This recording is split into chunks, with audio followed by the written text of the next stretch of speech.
Assalamualaikum warahmatullahi wabarakatuh. Kisah nyata, begini kondisi jenazah sebelum dimakamkan akibat melakukan pesugihan tuyul. Sosok tuyul merupakan jin yang mampu mendatangkan kekayaan dalam sebuah perjanjian pesugihan. Praktik pesugihan memang masih fenomenal meski di era modern saat ini. Praktik tersebut dilakukan agar si pelaku mendapatkan kekayaan secara instan. Jangan terlintas dalam pikiran untuk melakukan pesugihan tuyul, bukan hanya kekayaan yang didapat namun juga azab akan menanti sebelum tubuh berakhir di liang lahat. Ritual pesugihan tuyul dan hal klinik lainnya adalah perbuatan syirik dan sangat dibenci oleh Allah Subhanahu wa Ta'ala.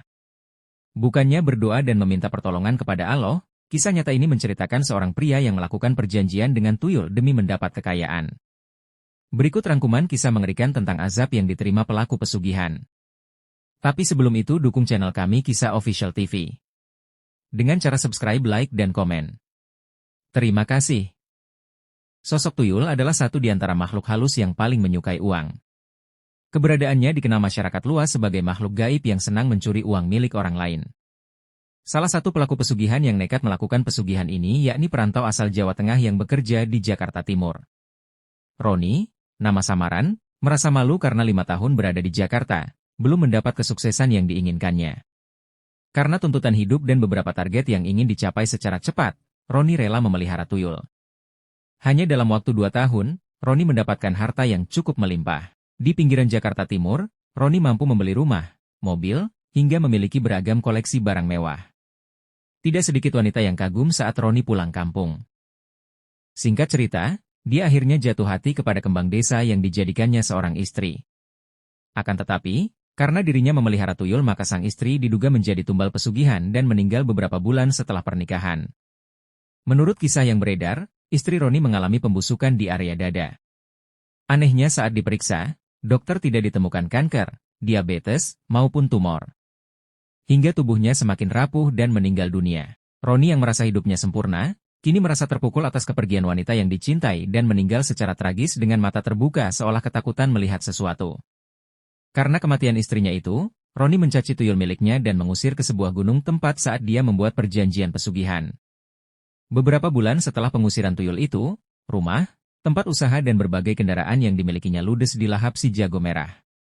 Roni pun kini kembali hidup nelangsa dan harus mengais botol bekas demi bertahan hidup di kerasnya kota Jakarta. Bahkan karena stres dan penyakit kulit seperti diabetes yang dideritanya tak kunjung sembuh, Roni menghembuskan nafas terakhir beberapa tahun lalu dengan jasad yang berbau anyir saat dimandikan. Kisah lain tentang tuyul. Berikut adalah kisah pesugihan tuyul seorang janda yang membuatnya kehilangan nyawanya sendiri. Sebagai perempuan, Kirana betul-betul manusia yang payah. Bahkan, oleh keluarganya, perempuan yang baru berumur parubaya itu dikenal kerap melakukan banyak hal yang berbau kesirikan. Saat sedang dalam masa terpuruk lantaran terancam bercerai dengan suaminya, kini Kirana makin menjadi-jadi melakoni perbuatan tersebut. Ia merasa bebas. Hal itu membuat Karin amat jauh dengan keluarga. Tak hanya dengan suaminya yang telah jelas-jelas menggugat cerai Kirana melalui pertimbangan yang, entah mengapa, terasa amat matang dan tak mungkin dipikirkan lagi untuk kedua kalinya. Di balik semua urusan perceraian ini, masalah sebenarnya berawal dari Kirana sendiri yang tak puas dengan penghasilan pas-pasan suaminya. Bahkan, meski sang suami berupaya lebih keras dan kreatif untuk menambah penghasilan, uang berapapun yang didapat dari situ masih belum memuaskan gairah Kirana yang meluap-luap dalam urusan harta. Ia memang matre dan tak tahu apa itu bersyukur. Kamu berjualan bertahun-tahun juga nggak nambah apa-apa di kehidupanku, Mas. Kata Karin pada suatu malam yang gerah, mengomentari usaha sang suami yang berjualan pakaian di pasar. Dari hari ke hari, konflik pasangan suami istri yang berawal dari kesulitan ekonomi itu kian memuncak. Nafsu terhadap harta yang tak pernah surut membuat Kirana kehilangan banyak hal yang dulu amat ia sayangi. Kini, karena hal itu, nasib pernikahannya dengan sang suami berada di ujung tanduk. Pada suatu malam, ketika keduanya terlibat dalam perdebatan yang cukup sengit, sang suami tak lagi bisa menahan diri. Ia keceplosan mengatakan sesuatu yang menjadi awal nasib buruk bagi kehidupan rumah tangganya. Pada suatu malam, ketika keduanya terlibat dalam perdebatan yang cukup sengit, sang suami tak lagi bisa menahan diri. Ia keceplosan mengatakan sesuatu yang menjadi awal nasib buruk bagi kehidupan rumah tangganya. Kepada Kirana, sang suami berkata kalau ia mau pisah saja. Mendengarnya, karena juga sudah terbakar amarah, Kirana tak mengatakan apapun yang menunjukkan penolakannya terhadap pernyataan sang suami, meski pernyataan itu hanyalah bentuk kekhilafan seseorang yang sudah naik pitam. Kalau kamu gak mau nerima aku yang pas-pasan ini, mending kita cerai aja, kata sang suami. Oh, Kalau begitu maumu, silakan. Aku juga nggak sudi jadi istri miskin lelaki kaya kamu, jawab Kirana dengan nada tinggi.